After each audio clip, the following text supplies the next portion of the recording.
He was sitting on the bench at Chelsea, one of the biggest clubs in the world.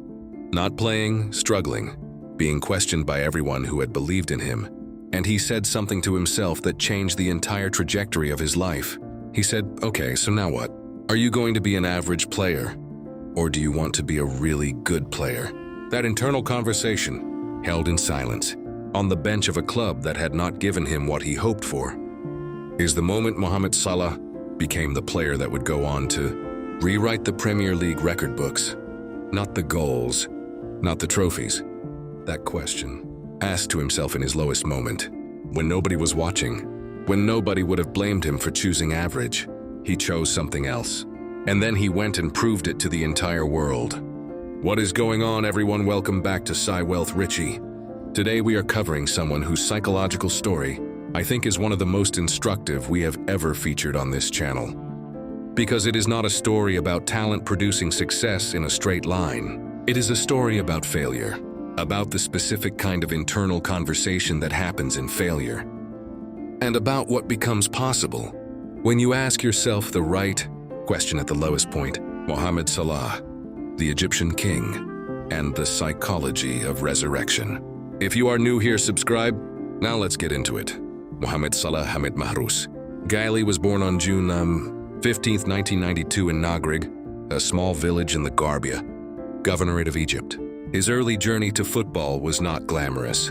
He traveled 4 hours each way by bus and subway to train with his youth club, El Makaloun, leaving home at 6 in the morning and returning at 11 at night. That daily 4-hour commute sustained by a teenager with a dream that nobody around him could fully see yet tells you everything about the foundation of the character that would later produce Premier League records. He said, "My father used to say everyone who became a big name suffered a lot first."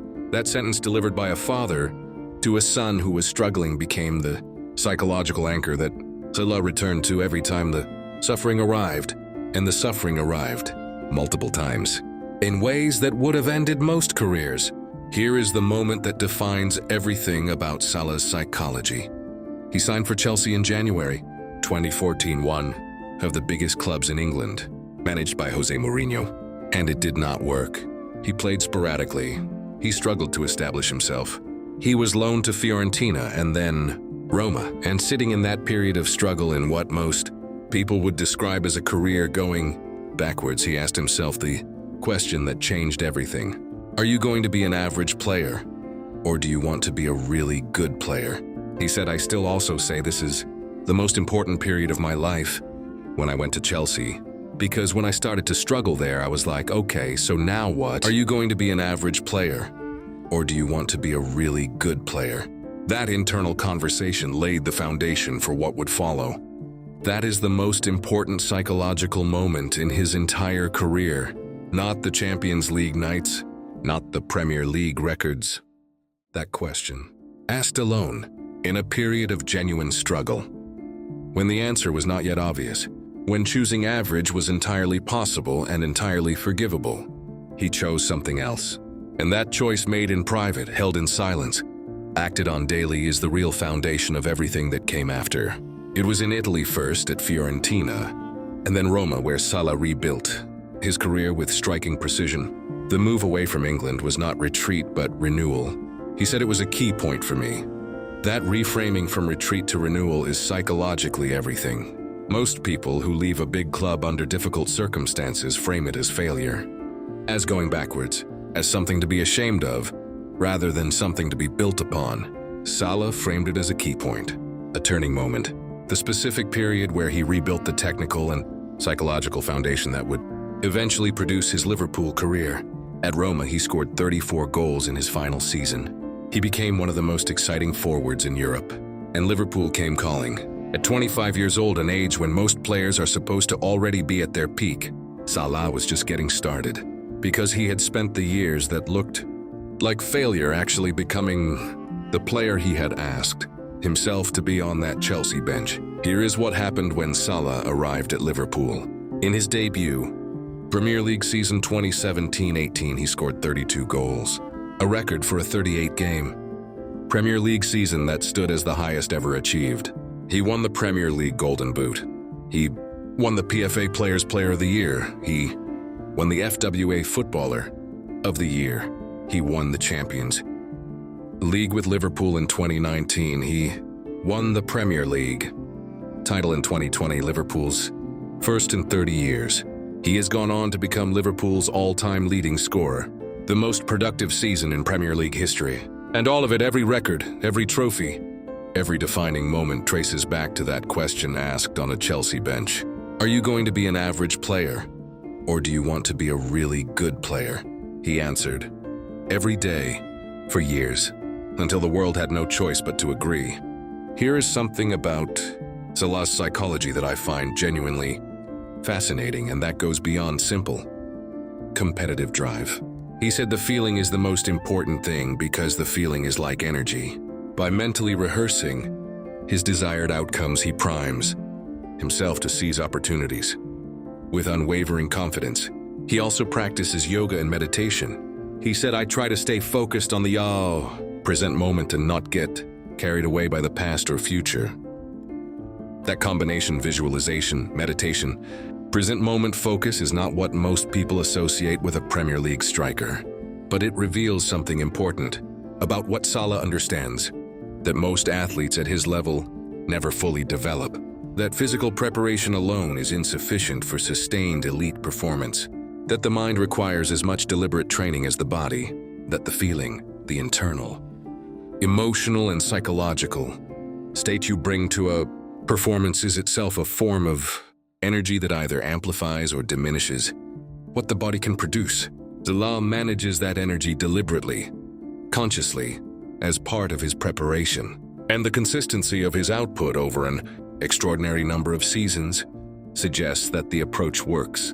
Here is the psychological quality about Salah that I think is the most underrated in every conversation about his greatness. His humility. His early career was marked by setbacks, including a 2-month bench stint that left him in tears. His father's advice, everyone who became a big name suffered a lot first, became the mantra that fueled his resilience. He never forgot where he came from. The 4-hour bus journey from Nagrig, the tears on the bench, the question asked in the darkness of Chelsea. He carries all of that with him, not as weight, as foundation. And that foundation, that genuine, lived, personally experienced understanding of how difficult it is to build something extraordinary is what keeps him humble even at the very top. He said the support of my family and friends has been crucial in my journey, and I am grateful for their constant encouragement. From the most prolific Premier League season in history, gratitude. That is character. That is the psychological quality that makes greatness sustainable rather than fragile. And now I want to speak directly to you, because I think the core lesson of Salah's story is not about football at all. It is about that question, the one he asked himself on the Chelsea bench, when the circumstances were worst, when the external evidence suggested he had made the wrong choices, when average was entirely available and nobody would have blamed him for accepting it. Are you going to be average, or do you want to be really good? You have a version of that question available to you right now. Maybe you are in your own Chelsea period. The job that is not working out, the project that stalled, the dream that is taking longer than you planned and showing fewer signs of progress than you hoped. And in that period, the choice is the same as Salah's. Average is available. It is comfortable. It is forgivable. Nobody would blame you. Or you can ask the question and then answer it. Not with words, with what you do every single day after. With the 4 hours on the bus to training when nobody is watching. With the internal conversation that decides who you are going to be before the world has confirmed it.